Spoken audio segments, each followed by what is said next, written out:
Hello everyone, I welcome you all at अधिष्ठान S में आपका स्वागत है। 1.5 ईयर करंट अफेयर सीरीज के अंदर this is lecture number 65। Lecture number 65 के अंदर हम ये सारे टॉपिक्स के अंदर कवर करेंगे। International seabed authority, Schengen area, Indo Pacific economic framework और सर सैयद अहमद खान।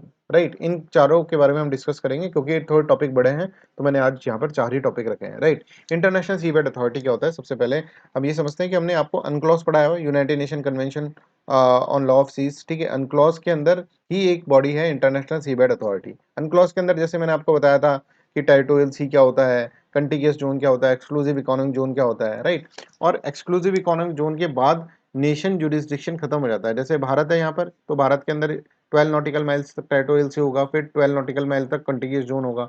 और यहाँ से अगर हम देखेंगे, ठीक है, लेकर तो 200 नॉटिकल माइल्स तक जो होगा एक्सक्लूसिव इकोनॉमिक जोन होगा। मान लीजिए यहाँ पर कोई और कंट्री नहीं है, राइट, तो आसपास कोई और कंट्री नहीं है, तो ये वाला जो एरिया होगा, ठीक है, इसके बाद 200 नॉटिकल माइल के बाद और एक्सक्लूसिव इकोनॉमिक जोन के बाद इसको इंटरनेशनल सी बोला जाता है। ठीक है, जिसको हम हाई सी भी बोल रहे थे प्यार से। ये देखो, ये रहा हाई सी। राइट, इस हाई सी को के अंदर, ठीक है, बहुत सारे ऐसे रिसोर्सेज हैं जो कि बहुत इंपॉर्टेंट है। जैसे ऑयल मिलता है, गैस मिलता है, बहुत सारे ऐसे रिसोर्स जो कि अगर आप यूज कर लें तो एनर्जी का भंडारा है जिसके अंदर। ठीक है, जैसे पॉली मेटेलिक नोड्यूल्स, ठीक है, ये अब मिलते हैं। राइट, तो इनके अंदर बहुत एनर्जी होती है। राइट, तो इन सबको अगर हम एक्सप्लोर करें, ठीक है, तो किस क्या रूल्स एंड रेगुलेशंस होने चाहिए उसको एक्सप्लोर करने के लिए? ऐसे तो कोई भी आकर इसको एक्सप्लोर कर देगा, पूरा का पूरा खड्डा कर देगा पूरा सी के अंदर। अच्छा, सी बेड क्या होता है ये समझ में आ रहा है? सी बेड का मतलब ये है कि मान लीजिए ये ओशन है, ठीक है, सी है। राइट, इसके यहाँ पर बहुत सारी ऐसी चीजें होंगी सी बेड पे जो कि बहुत इंपॉर्टेंट है। जैसे मैंने आपको बताया, ऑयल, गैस और पॉलीमेटेलिक नोड्यूल्स, ठीक है, और बहुत सारी ऐसी चीजें, रिसोर्सेज, रेयर अर्थ मेटल्स, ठीक है, ये सब इसके अंदर सी बेड पे मिलते हैं। तो इसको एक्सप्लोर करने के कुछ रूल्स एंड रेगुलेशन होने चाहिए, नहीं तो एक ही कंट्री आकर पूरा बैंड बजा के चल जाएगी सी बेड का। राइट, तो इसके लिए इंटरनेशनल सी बेड अथॉरिटी है। I hope this is clear to everyone. International sea bed authority क्या है? तो यहाँ पर आप देखेंगे सी के अंदर माइनिंग रिलेटेड एक्टिविटीज जो है, माइन कर रहे हैं ना, यहाँ से उठाकर लेकर जा रहे हैं तो माइनिंग हो रहा है। ठीक है, माइनिंग रिलेटेड जो भी है, जो एक्टिविटीज हैं, है ना, जो कि किसी भी नेशंस की जुरिस्डिक्शन में नहीं आ रहा है। इंटरनेशनल सी का मतलब क्या है? हाई सी। हाई सी किसी भी नेशन की जुरिस्डिक्शन में नहीं आ रहा है, एक्सक्लूसिव इकोनॉमिक जोन के बाहर वाली चीज। राइट, तो उसको रेगुलेट करने के लिए इंटरनेशनल सीबेड अथॉरिटी है। I hope this is clear to everyone. तो it is an autonomous international organisation establish in 1994 to regulate mining and related activities in the international seabed beyond national jurisdiction, an area that includes most of the world's ocean. ठीक है, यहाँ तक समझ में आ गया? तो इसका बेसिक डायमेंशन अपन को समझ में आ गया। अब देखो ये क्या है, आईएसए केम इनटू एग्जिस्टेंस कब आई थी? ये 1982 के अंदर अनक्लॉज के अंदर आई थी। Right, which codified international laws regarding territorial water, sea lanes and ocean resources. ठीक है, I hope this is clear. अब देखो यहाँ पर आप इसके अंदर, ISA is a organisation through which state parties to the UNCLOS organise and control all the mineral resources related activity in the area. ठीक है, the sea bed and the ocean floor and the subsoil thereof beyond the limit of the national jurisdiction for the benefit of the humankind as a whole. Right, in so doing, International Seabed Authority has mandate to ensure effective protection of the marine environment from the harmful effects that may arise from the deep seabed activities. ठीक है, इसके headquarter कहाँ है? Kingston, Jamaica के अंदर इसका headquarter है। ठीक है, अभी अगर हम देखें तो इसके अंदर 169 मेंबर्स हैं। ठीक है, जिसके अंदर 168 तो कंट्रीज हैं और एक यूरोपियन यूनियन भी इसके अंदर मेंबर है। राइट, एक ग्रुप की तरह यूरोपियन यूनियन मेंबर है। फंक्शन क्या है? ISA responsible for granting licence, regulating activities related to exploitation of the mineral resources in international seabed. It ensures that these activities are carried out in a manner that protect the marine environment and promotes the equitable and efficient utilization of resources. ठीक है, अब देखो इसके अंदर कुछ bodies होती है, जैसे एक होती है असेंबली, ठीक है, एक होती है काउंसिल, है ना। असेंबली के अंदर पूरे 168 मेंबर्स प्लस यूरोपियन यूनियन। ठीक है, सुप्रीम पॉलिटिकल ऑर्गन होता है, power to establish general policies on any question of the matter with ISA. ठीक है, कोई भी पॉलिसी, जनरल पॉलिसी बनाने का काम आता है। Approves budget, approves regulation recommended by the committee. ठीक है, फाइनेंस कमिटी अलग से जिसके अंदर 15 मेंबर्स हैं। काउंसिल के अंदर मेजर ग्रुप्स हैं, जैसे मेजर कंज्यूमर्स जो हैं, ठीक है, उसको ग्रुप ए के अंदर डाला है। मेजर इन्वेस्टर्स जो हैं वो ग्रुप बी में डाला है। अब आपसे एग्जाम में पूछा जा सकता है आईएसए के अंदर भारत कौन से ग्रुप के अंदर है? ठीक है, फिर आप क्या करोगे? आप कहोगे यार आईएसए पढ़ा तो था पर कहीं पढ़ा नहीं था क्योंकि आपने वेबसाइट उसकी देखी नहीं। वेबसाइट पे लिखा हुआ है ये India is the major investor वाले ग्रुप के अंदर है, ग्रुप बी के अंदर। राइट, बाकी आपको याद रखना है नहीं रखना है ये आपकी मर्जी है, पर ये तो जरूर रखो group B is of major investor और India is a part of that group B in the international sea bed authority council. ठीक है, तो सुप्रीम अथॉरिटी जो है आईएसए की वो असेंबली है in which ISA members are represented. The assembly sets general policies, ये सब चीजें मैंने आपको इसके अंदर बता रखी है। ठीक है, राइट, तो ये सब आप इसके अंदर पढ़ लेना एक बार स्ट्रक्चर इसका। अब देखो सेक्रेटरी जनरल जो होता है आईएसए का is nominated by the council, council इसको नॉमिनेट करती है and is elected by the assembly. Nominate तो करती है काउंसिल, काउंसिल के बाद फिर असेंबली जो होती है वो उसको क्या करती है, इलेक्ट करती है for the term of 4 years, 4 साल के लिए ये इसको इलेक्ट करा जाता है। तो ये क्वेश्चन भी प्रीलिम्स के अंदर पूछा जा सकता है भाई, प्रीलिम्स स्पेसिफिक होकर हम यहाँ पर पढ़ रहे हैं। Next is Africa club. ठीक है, हमने पेरिस क्लब पढ़ा था, पेरिस क्लब बताओ क्या था, रईसों का क्लब था सर, जिसके अंदर रईस जो अमीर जो देश होते हैं वो गरीब देशों को क्या कर रहे हैं, एक तरह से पैसा दे रहे हैं लोन पर, और उनसे उनको कोई दिक्कत ना हो इसके लिए वो ग्रुप बनाया गया पेरिस क्लब। ठीक है, अनऑफिशियल ग्रुप था। अफ्रीका क्लब क्या है, अफ्रीका क्लब के अंदर क्या है कि जो भी मल्टीलेटरल फाइनेंशियल इंस्टीट्यूशंस है ना अफ्रीका के अंदर, उन सबको क्लब कर दिया। ठीक है, ये खुद अपने आप में क्या है, एक अलायंस है ना। अफ्रीका क्लब एक अलायंस है जिसके अंदर जो भी फाइनेंशियल इंस्टीट्यूशंस हैं जो अफ्रीका से रिलेटेड है, ठीक है, अफ्रीका से रिलेटेड है, उन सबको एक साथ यहाँ पर क्या है, क्लब करके, that is known as African club. I hope you are getting this one. जैसे अफ्रीका एक्सपोर्ट इंपोर्ट बैंक है ना, ये एक फाइनेंशियल इंस्टीट्यूशन है, ये इसका एक मेंबर है। जैसे अफ्रीका इंश्योरेंस कॉर्पोरेशन है, ठीक है, Africa trade and investment development insurance, ऐसा कुछ है। तो ये सारे के सारे जो भी अफ्रीका से रिलेटेड फाइनेंशियल इंस्टीट्यूशंस हैं जो लोन वोन देते हैं और ये सब काम करते हैं, बैंकिंग सेक्टर के अंदर जो काम करते हैं, वो सारे जो होंगे that is the member of this Africa club, Africa club के मेंबर है। तो देखो, it is an alliance of the Africa multilateral financial institutions which are African owned and controlled, launched at the African Union Summit.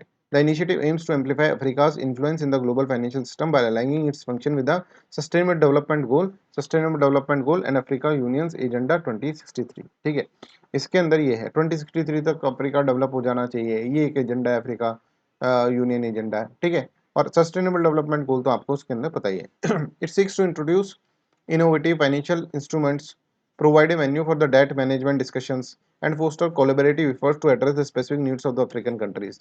Its member include, ये सारे इसके अंदर members हैं, आप यहाँ पर देख सकते हैं। ठीक है, जैसे मैंने आपको बताया था, African export import bank, trade and development bank, ठीक है, अफ्रीकन फाइनेंस कॉर्पोरेशन। तो अफ्रीका से रिलेटेड जो भी फाइनेंशियल इंस्टीट्यूशंस हैं उनके क्लब को हम अफ्रीकन क्लब बोल रहे हैं। ठीक है, अब इसका क्या होगा, इसका ये हुआ भाई डेवलपमेंट हो अफ्रीका का, ठीक है, अफ्रीकन नेशंस का डेवलपमेंट हो, ह्यूमन राइट्स प्रोटेक्ट हो, और ये बहुत सारे ऑब्जेक्टिव्स के अंदर इस तरह के होंगे। तो देखो हम देख लेते हैं, promote peace stability security across the region, it also aim to protect the promote human rights.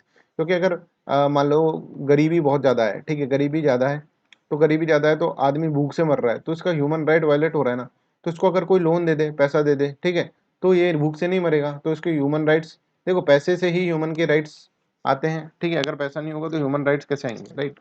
तो उसके अंदर अफ्रीकन क्लब के अंदर क्या है कि ये इस तरह से बनाते हैं, राइट। नेक्स्ट जो एरिया है दैट इज शेंजन एरिया। ठीक है, शेंजन एरिया क्या है ये अपन इसके अंदर समझते हैं। शेंजन एरिया अभी क्यों न्यूज के अंदर है, because recently Kosovo achieved a significant milestone after facing delays in the Schengen approval. अब ये इसका है ना, कोसोवो जो है पार्ट बन गया है, ठीक है, become the last non European country, ठीक है, in the western Balkans to enjoy this privilege, इसको ये प्रिविलेज मिलेगा। तो शेंजन एरिया है क्या, ये हम इसके अंदर समझते हैं। आप में से कोई भी यूरोप गया है, यूरोप कभी यूरोप के किसी कंट्री के अंदर गया है, जस्ट गिव मी सेकंड।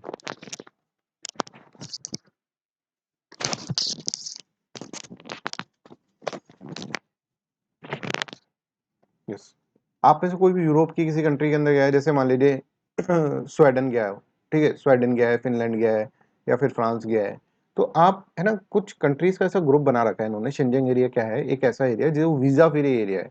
मतलब एक कंट्री में चले गए, मान लो आप फ्रांस में चले गए, तो आपको स्पेन में जाने के लिए कोई वीजा की रिक्वायरमेंट नहीं है, आपको स्वीडन के अंदर, फिनलैंड के अंदर जाने के वीजा की कोई रिक्वायरमेंट नहीं है, आप आराम से उसके अंदर घूम सकते हो। तो एक तरह से बॉर्डरलेस एरिया बना रखा है। ठीक है, इसके अंदर बहुत सारी कंट्रीज हैं, कुछ कंट्रीज यूरोपियन यूनियन के अंदर से भी आती हैं और कुछ कंट्रीज जो हैं नॉन यूरोपियन कंट्री यूनियन की कंट्रीज के अंदर भी आती हैं, राइट। तो चलो अपन इसके अंदर देखते हैं। Xinjiang area signifies a zone where 23 European countries abolished their internal border for the free and unrestricted movement of the people। ठीक है, नॉन ईयू कंट्रीज जैसे कि स्विट्जरलैंड, लिशनटेंस्टियन, ठीक है, नॉर्वे, आइसलैंड, ये भी इसके अंदर है, और एक लास्ट कोसोवो यहाँ पर आ गई है, ठीक है, कोसोवो कंट्री भी आ गई है, the part of the Schengen तो special association agreements, right. I hope this is clear to everyone. तो ये non EU Schengen member states हैं, ये non Schengen EU member states हैं, ये शिंजिंग ईयू मेंबर स्टेट्स हैं, ठीक है, यूरोपियन यूनियन के मेंबर होके, और शिंजिंग एरिया वाला जो कॉन्सेप्ट है, ठीक है, जो बॉर्डरलेस वाला कॉन्सेप्ट है वो है। नॉन ईयू ऐसे मेंबर जो कि बॉर्डरलेस वाला कॉन्सेप्ट को फॉलो कर रहे हैं पर ईयू का पार्ट नहीं है। और ऐसे ईयू मेंबर स्टेट, क्योंकि देखिए यूरोपियन यूनियन से ही रिलेटेड ये कॉन्सेप्ट है, पर यूरोपियन यूनियन की कुछ कंट्रीज ऐसी हैं, ठीक है, जैसे आप देखें रोमानिया, क्रोशिया, आयरलैंड, ये ऐसी कंट्रीज हैं जो यूरोपियन यूनियन का तो पार्ट है पर शिंजिंग एरिया का पार्ट नहीं है। तो all European Union countries are not the part of Schengen area, ठीक है, ये समझ में आ रहा है। और ऐसा भी नहीं कि all Schengen area countries are the part of European Union, ठीक है, नॉन यूरोपियन यूनियन भी यहाँ पर है, ठीक है। तो हमको तो ये याद करना है, लास्ट जो अब इसके अंदर ऐड हुआ है ना, ये कोसोवो कंट्री और है, नॉन यूरोपियन यूनियन कंट्री, वो इसके अंदर क्या है, इसके अंदर मेंबर बन चुकी है, ठीक है, वो एंजॉय करेगी इसके प्रिविलेजेस को, शिंजिंग के एरिया के प्रिविलेजेस को एंजॉय करेगी, right. It started in 1985 as an intergovernmental project between the 5 EU countries, ठीक है। स्टार्ट जब हुआ था ना तो 5 ईयू कंट्रीज ने सोचा कि यार हमारे यहाँ पर विदेशी आता है, मान लो फ्रांस के अंदर आता है तो जर्मनी में भी उसको वीजा फ्री होना चाहिए, बॉर्डरलेस होना चाहिए। तो France, Germany, Belgium, Netherland, Luxembourg, ठीक है, ये सारी कंट्रीज जो है 5 कंट्री उन्होंने ये स्टार्ट करा था। अब धीरे धीरे धीरे धीरे देखिए 23 कंट्रीज के अंदर आ गया, अभी एक और ऐड हो गई है कंट्री, ठीक है, जिसका नाम है Kosovo, and has gradually expanded to become the largest free travel area in the world. Ireland, Romania, Bulgaria, Cyprus, Croatia are the EU countries that are not the part of Xinjiang area। ये लोग EU के part तो हैं पर Xinjiang area के part नहीं है। ये नॉन EU कंट्रीज हैं but they are the part of Xinjiang zone, Xinjiang zone के ये पार्ट है, right. Next is Indo Pacific economic framework. Indo Pacific economic framework क्या है ये अपन इसके अंदर समझ लेते हैं। देखो, इंडो पैसिफिक इकोनॉमिक फ्रेमवर्क जो बनाया गया ना वो यूनाइटेड स्टेट्स ऑफ अमेरिका के द्वारा बनाया गया एक ग्रुप है, जिसके अंदर क्या है, जिसके अंदर इकोनॉमिक पार्टनरशिप हम करें, ज़्यादा से ज़्यादा इकोनॉमिक पार्टनरशिप हमको करनी चाहिए, है ना, मेंबर्स के बीच के अंदर, जिससे कि resilience, sustainability, inclusiveness, economic growth, fairness, competitiveness हो इंडो पैसिफिक रीजन के अंदर, ठीक है। तो ये इंडो पैसिफिक रीजन आप देखेंगे एक बहुत ही सेंटर पॉइंट हो गया है आजकल, ठीक है। और सारी कंट्रीज जो हैं, ठीक है, जैसे वेस्टर्न कंट्रीज हैं वो इसके ऊपर पूरा फोकस कर रही है इंडो पैसिफिक के ऊपर। इसका एक रीजन ये भी है कि ग्रोइंग इन्फ्लुएंस ऑफ चाइना का ग्रोइंग इन्फ्लुएंस होने के कारण तो 2021 के अंदर ये बना गया है। और ये एक तरह से अगर हम देखें तो ये है कि ट्रेड आपस के अंदर, ये जो आईपीईएफ के जो कंट्रीज होंगे उनके अंदर ये एक फ्रेमवर्क है, ठीक है, जिससे क्या हो कि ट्रेड के अंदर नेगोशिएशंस कर सकें, आपस के अंदर ट्रेड कर सकें, ठीक है।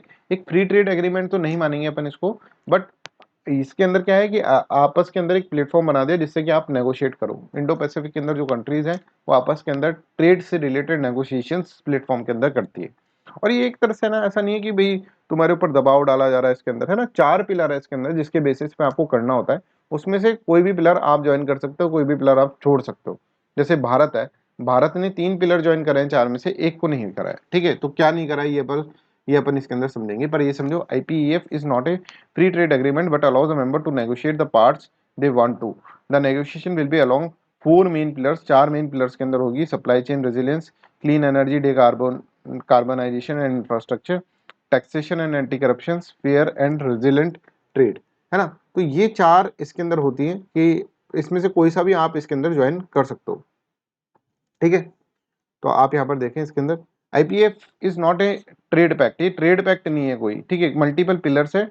और ऐसा नहीं है कि आपके पास ऑप्शंस है, पार्टिसिपेंट्स के पास ऑप्शंस है कि आप कोई से भी पिलर को ज्वाइन कर सकते हो। Since IPF is not a regular trade pact the members so far are not obligated by all the 4 pillars despite their signatories. मैंने साइन कर दिया मान लीजिए आईपीएफ को, बट इसके अंदर मैं क्या करूंगा, इसके अंदर मैं ऑब्लिगेटेड नहीं हूँ कि मेरे को चारों के चारों पिलर्स ही फॉलो करना है। हो सकता है मैं 3 पिलर फॉलो करूँ, जैसे भारत जो है, India is join the other 3 pillars of the multilateral, और इसके अंदर ट्रेड पार्ट जो है, staying of the trade part of the agreement, trade part जो है उससे स्टे ऑफ करा है, उससे दूर रहा है। उसके अलावा क्या है, उसके अलावा सारे इसको इसने फॉलो करें। तो फेयर एंड रेजिलेंट ट्रेड के अलावा सारी की सारी supply chain resilience, clean energy वाला, और जो है एक टैक्सेशन एंड एंटी करप्शन वाला, वो सब इंडिया ने ज्वाइन करा है। मतलब इन तीनों को ज्वाइन करा है, फेयर एंड रेजिलेंट ट्रेड को ज्वाइन नहीं करा भारत ने, राइट। तो ऐसा ही भाई बिल्कुल इस तरह से फ्रीली आपका छोड़ रखा है आपको। India and 13 countries located in the Pacific Ocean are its members. अगर हम देखेंगे तो ये सारी कंट्रीज जो हैं ये इसकी मेंबर्स हैं, right. I hope this is clear to everyone, यहाँ तक सबको क्लियर है। अब नेक्स्ट इंपॉर्टेंट हमारे एक पर्सनालिटी के बारे में हम पढ़ रहे हैं, सर सैयद अहमद खान। एक बहुत ही कंट्रोवर्शियल पर्सनालिटी है, ठीक है, दोनों साइड से। ये आप देखेंगे मुस्लिम है, ठीक है, पर मुस्लिम्स भी इनको ज्यादा खास पसंद नहीं करते थे, ठीक है। एक मुस्लिम रिफॉर्मिस्ट होते हुए भी मुस्लिम इनको ज्यादा खास पसंद नहीं करते थे। हिंदूज तो कहते थे कि भैया डिवाइड एंड रूल पॉलिसी कर रहे हैं, ठीक है। जो टू नेशन थ्योरीज थी इसकी भी प्रणेता कई लोग इनको मानते हैं, सर सैयद अहमद खान को, ठीक है। अब अभी सर सैयद अहमद खान की 125 डेथ एनिवर्सरी है।